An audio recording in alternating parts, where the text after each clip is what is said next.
How do you humanely kill someone who doesn't want to die? I think even humans are being killed humanly. Let's move away from more like the store-bought kind of thing about the hunting thing. Since we can be healthy on a plant-based diet, why hunt? Because I enjoy meat. I don't want to be a hypocrite and say I don't enjoy it because I do. It allows me to be able to obtain what I want in a way that I feel is ethical in a way. There have been many of times where I've gone hunting and I've ended up empty-handed, where I didn't get anything, and in my mind that's good, because at that same time an animal which has had a chance to live its life freely, it survived. Being shot is one of the most painless ways to go as an animal, compared to starvation, illness, being attacked by a predator, being chased for days on end. A hopeful ethical shot would usually knock them out immediately. There have been times, I've maybe had not the best shot where the animal was alive longer than hoped for, but at the same time I feel like I'm getting my elbows into an animal, I'm getting my hands covered in blood. I can face the reality of the situation, stomach it, and still be able to eat the meat. I feel like people should be able to have that consciousness while they eat meat, that they're eating a dead animal that had a life, that had consciousness, that could feel pain and emotion just like we can. What's more ethical, taking the life of a plant or taking the life of an animal? I'm gonna say taking the life of a plant is more ethical than taking the life of an animal, mostly because we consider less levels of consciousness similar to ours. We have yet to be able to prove consciousness with plants. We also can empathize with animals because they experience pain, more so in a way that we can experience pain, because plants can experience pain, but it's a different way than we can. Like, which one experiences more pain, right? Yeah. Which one is clinging to their life more? Which one has more of a survivalist instinct? Exactly. If aliens came down and they hunted people, and they were hunting your family and they were trying to hunt you, and you asked them, why do you hunt me and my family? And they would tell you, well, we don't really need to, but it's the most ethical way to do it, and so we feel okay with it. What would be your response to that? I would be still appalled. I want the freedom to be able to try and live. It would be hard. I would disagree with the aliens. I would try and resist or run away, fight back. It would be a horrible situation. Would you rather them eat plants instead of hunting people? Oh, absolutely. Absolutely. I completely see how if aliens could leave our planets and just let us live our life, that'd be the best case scenario, but they're here, they're eating us. You would hope they would eat more plants. What else would be something that makes you not want to be plant-based? The mindset I have to change. One is craving and another is mindset. These are the two things that would basically deter me from going on the other side of the wall. Obviously, most vegans haven't been vegan their whole life. Yeah. When I made the switch, to me it was the milk and the eggs that I craved the most, and some of these foods are actually addictive. Like milk, it's got like casomorphins in there, so it does take a little bit of a transition period, and once you're out of that, you reap so many health benefits from not eating those foods. Meat and dairy, there's a bunch of different health issues that come with eating those. This is thought-provoking. I'll definitely spend some time thinking about this. There might be some sort of change in me that would basically save some animals. Can I tell you a little bit of why I'm vegan? Yeah, of course. I think all life matters, even plants. To me, it's like, how can I reduce my impact in a way that makes me happy, but also lives along the most beings as possible? And of course, there's always going to be death involved with me living. I'm always going to have an impact that causes suffering. Since we know that pretty much eating plants is more ethical, we agree that they are intelligent life, but they're not as conscious. They don't resist death as much. Exactly. Yes. So it is the easier choice in terms of reducing suffering. As you mentioned, it's more sustainable, it's healthier, and we can do it. Right? What makes it worth it to not do that?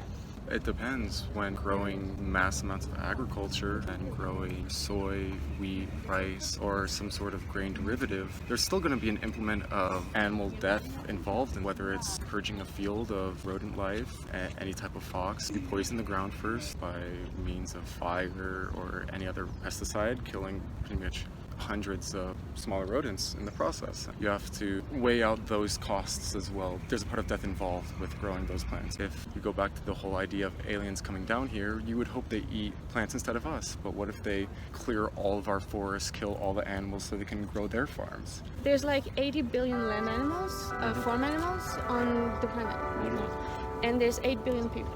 We obviously have to feed the 80 billion land animals. Just a small portion of them are grass-fed. And then you have 8 billion people. Which one would need more crops? By far the people.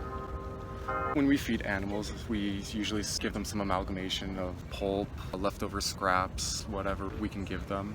which often can contain chopped up other animal parts, which is very disgusting. If we had to feed the entire population just plants, maybe it's even. I'd say probably 50-50, but I also don't know as much in terms of the amount of plants that need to be grown to feed those animals. Most people actually are really concerned that we wouldn't have enough space to feed humans, right? Only with crops. 70% of the crops are fed to animals.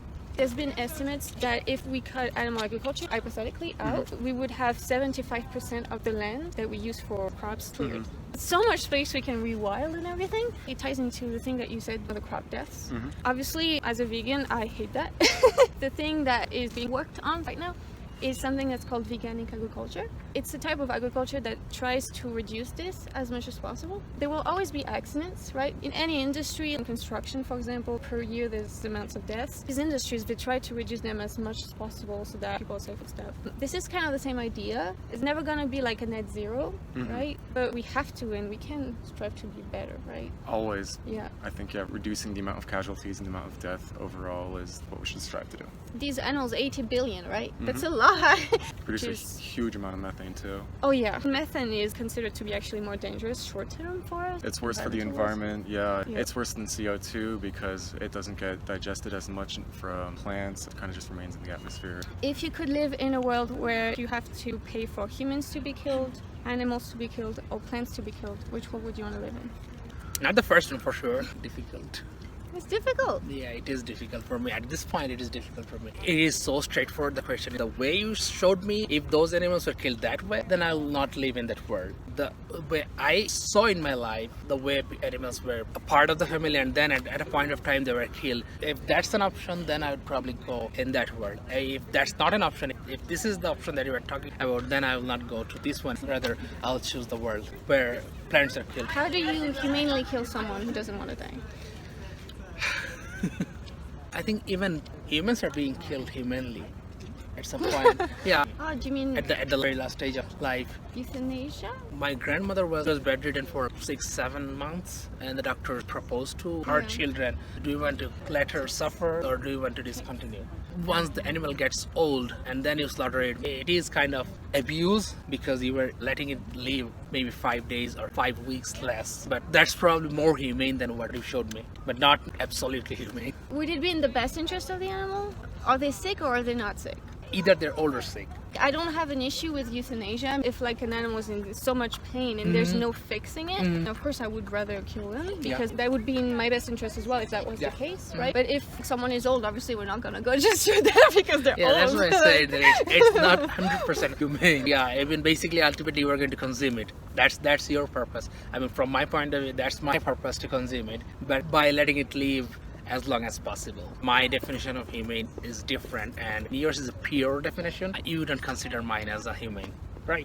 If we don't have to eat them, why do it? And if we don't have to kill them, Yeah, why do it? if we don't have to eat them, then there's no point of killing them. That's pretty much it.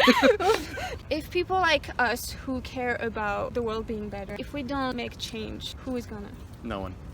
If it's not us, then no one's going to change. As a society, we have this perception that we're in the good times and the good times are always going to roll, nothing's going to change. That's clearly not the case. It's up to us to choose what we eat, to voice our opinion with our money, voice our opinion politically. Very well said. Thank you so much for your time. This was an amazing conversation. I really appreciate it. Yeah, Awesome. I loved it.